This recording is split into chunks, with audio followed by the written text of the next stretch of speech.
In September 1989, a brand new television game show made its debut, American Gladiators. With its electrifying mix of athleticism and entertainment, the show quickly captivated audiences and became a cultural touchstone, spawning various adaptations overseas and inspiring a whole host of other physical and sports entertainment game shows since. The appeal of Gladiators was evident right from the start, and it was only a matter of time before other game shows with similar formats but distinct themes would emerge. And in this video, we're going to take a look back at one of the more short-lived game shows that American Gladiators inspired, the medieval-themed Knights and Warriors. Each episode saw teams of amateur athletes compete against each other and a cast of warriors in a series of challenges designed to test their physical prowess, strategy, and teamwork. From exhilarating duels to jousting on roller skates, the challenges were carefully crafted to showcase both the strength and agility of the contestants, and each warrior brought their own unique skills to the arena, creating an electrifying dynamic as amateur athletes faced off against these seasoned competitors. In this video, we're going to take a look back at this exciting show from the early 90s, exploring some of its most memorable moments, the challenges the Knights were tasked with competing in, and the imposing warriors standing in their way. Before we start, I would really appreciate it if you could give this video a thumbs up and subscribe to the channel for more nostalgic content celebrating the sights and sounds of our past.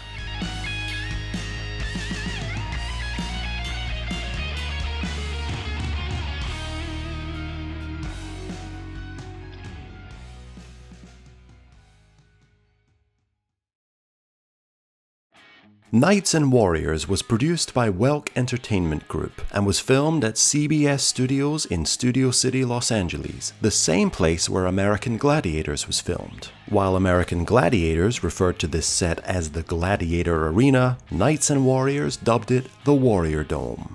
As mentioned before, the show had a medieval theme that permeated every aspect of its production, from the set, which looked like a castle courtyard, to the names of the challenges and the costumes adorned by the warriors. The show really did lean into the medieval theme quite a lot. The show was hosted by Joe Fowler, a sportscaster who later had a brief stint with the World Wrestling Federation in 1993 as an interviewer. He was joined by Lisa Canning, a television and radio host who has enjoyed a successful career, including hosting the very first season of Dancing with the Stars. Joe introduced each episode and provided commentary during the challenges, while Lisa offered insights about each challenge before they began and conducted interviews with the Knights throughout the show. We also had actor Bernard Erhard, who portrayed the Lord of Rules and Discipline, who was essentially the show's referee, and his voice would narrate the introduction to each episode. During these introductions, he would tell us the backstory to the show, saying, "It is written in the book of good and evil that in a time long ago all was peace and harmony, paradise on earth. Then one fateful day the universe shifted. All was dark, and for those born on that day, their evil destiny was sealed. Now they have united to wreak havoc on an unsuspecting world, and forevermore will be known as warriors." He would then introduce each of the show's warriors to us. There were 8 main warriors who appeared in the vast majority of episodes. We have the powerful female warrior, Steel Maiden, the Duke of Doom, Nightmare, the incredibly powerful Lady Battleaxe, who was portrayed by real-life arm wrestling champion Dot Jones, the unpredictable and slightly unstable Chaos, the royal good girl gone bad, Princess Malice, the hot-headed firestarter Pyro, one of the most popular warriors, the devious and dangerous Venom, and the leader of the warriors, Plague. There were 3 other warriors who appeared during the show's 24-episode run, and they were essentially stand-ins for the main group of warriors. We have Raven, who appeared in 8 of the 12 episodes in the second season in place of Steel Maiden, Empress Vixen, who appeared in 1 episode in each of the 2 seasons, again standing in for Steel Maiden, and Slash, who only ever appeared in 1 episode in Season 2, replacing Pyro. Throughout the show, we would also get brief interviews and backstage segments with the Warriors, who remained in character throughout. These brief vignettes backstage in the locker room, which the show called the Warrior Den, were particularly hilarious. The acting was mostly terrible, but if you were a kid watching this in the 90s, you wouldn't have cared. It added a whole new layer of entertainment to the show, giving the Warriors more personality and helping bring the characters to life. Both seasons of Knights and Warriors follow the same overall format, namely a tournament knockout bracket. There were 6 first-round matches, known as the preliminaries, with the winners going through to the quarterfinals, also called the face-off rounds. The winners of these 3 face-off rounds would then go through to the semi-finals alongside a wild card, who were the highest-scoring losing team from the preliminaries. From there, it's 2 semi-finals and then the Royal Finals, where the season champions would be crowned.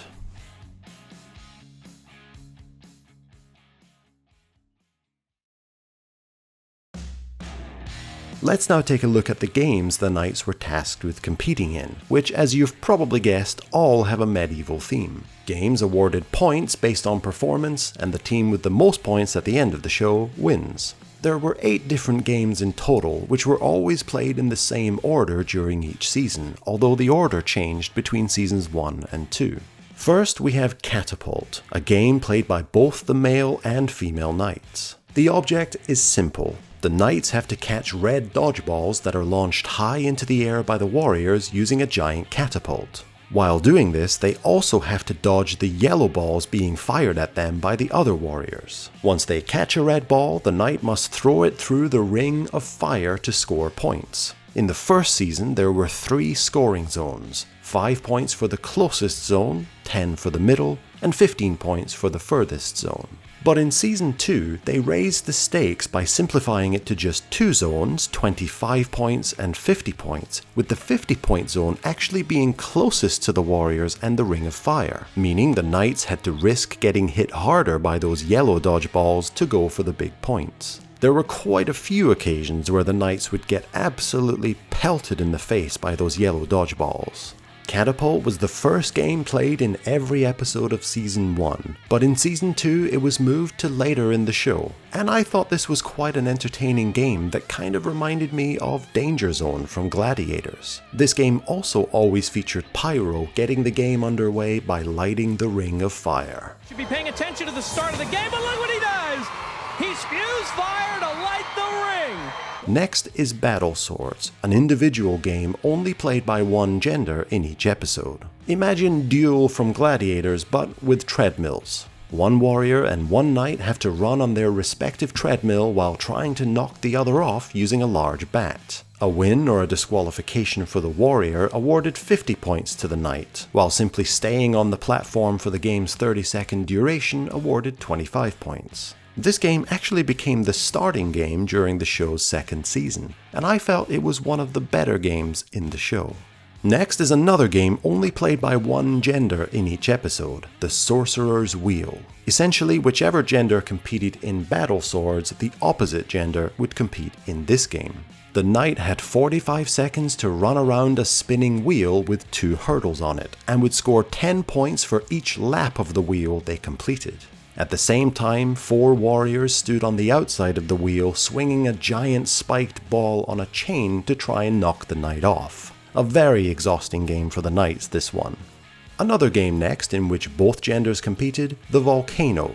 The male knights were given 45 seconds in this game and the female knights 60 seconds, and the object was to climb to the top of the volcano-shaped net. However, inside the net are 4 warriors. One warrior is strapped to a harness and is swung around by the other 3 warriors as they attempt to knock the knights off and impede their progress up the volcano. At the end of their time, the knights would score points based on how high they made it up the volcano. The bottom of the net was worth 25 points, and then 50, 75, and if they were able to make it to the top and grab their team's flag, they would be awarded 100 points. This was a great game that looked very impressive in the Warrior Dome. Next is Roller Joust, a game that was only played by one gender in the first season, but was played by both in the 2nd season. This game is played on roller skates, and each knight has 45 seconds to skate around the arena and use a foam lance to capture rings that are on poles, with the red rings worth 10 points and the gold rings worth 25 points. The arena is a large circle with an X shape through the middle, and this X-shaped area was called the Warrior Free Zone, and for the first 15 seconds, warriors were not allowed to skate in here, providing the knights with an escape route if the warriors got too close. However, after the first 15 seconds have elapsed, the warriors are free to enter the X and chase down the knight. This event ends after 45 seconds or if the knight is tackled by the warriors. Not a bad game this, but I think the show could have perhaps given the warriors some lessons on how to skate, as some of them were pathetically bad. Toggle Warriors is next, a rather simple game in which one knight and one warrior stand on small rotating platforms and try to pull each other off using the large rope that connects them. Basically just a simple game of tug of war really. Only one gender competed in this event, and it wasn't particularly entertaining. It always seemed as if they weren't really pulling the rope that hard, and most of the time knights would just lose their balance rather than actually get pulled off. The penultimate game on each episode is The Pit, which pits knights from opposing teams against each other. Two knights would enter a giant bowl and would have 45 seconds to attempt to pin each other to the ground using a cushioned pad. Points would be scored based on which section of the bowl the pin happened in, with two sections awarding 25 points, one 50 points, and one 75 points. While this was happening, the warriors stood around the outside of the bowl rocking it back and forth, making it difficult for the knights to get their balance. During one episode in Season 1, one of the male knights, Robert Pavel, suffered a head injury during this game and had to be replaced by a new knight. A good idea for a game this one, and the only game in which knights physically competed against each other. The final game in each episode was Target Onslaught, where big points were up for grabs. The game was played in two parts, with both teams competing individually. First, one knight is tasked with aiming the crossbow cannon at 6 targets on the other side of the warrior dome. These targets were things like a dragon, the moon, shields, or spinning flags. Over the course of 30 seconds, each successful hit would add 5 seconds of time onto the second part of the game, where the second knight of the team becomes the shooter, and must attempt to shoot the warriors, who are now harnessed to the ceiling of the arena, traveling back and forth on 3 different rails. Hitting a warrior traveling on the closest rail to the knights earned them 50 points, the next furthest away rail was 100 points, and the furthest 150 points. To be honest, I don't think this game was the best way to end the show. Comparing it to the likes of the Eliminator in Gladiators, this game just wasn't as spectacular or as entertaining. Sure, it looked impressive having the warriors soaring through the sky above the warrior dome, but if it were me, I would have had the knights compete in a final obstacle course similar to that of Gladiators, as I think it's way more nail-biting and entertaining to watch. And that's it. Those were the 8 games that featured in Knights and Warriors. Overall, not bad, but not particularly great either. I would have liked them to have introduced a few new games for Season 2 to keep things interesting and freshen up the show, but I'm assuming that both seasons were filmed back to back, hence why the games in both seasons were the same, albeit in a slightly different order. Nevertheless, as a huge fan of 90s game shows, I still enjoyed Knights and Warriors. While it never reached the popularity of Gladiators or other big hits of the time, there's something undeniably nostalgic about it. The over-the-top costumes, the dramatic set design, and the wild, almost campy energy of the challenges all take me back to the fun and cheesy charm of that era. It may not have become a cultural phenomenon, but it perfectly captures the essence of 90s television, the kind of show that makes you want to relive those childhood evenings spent in front of the TV. So if you've never watched Knights and Warriors before, I highly recommend you check it out.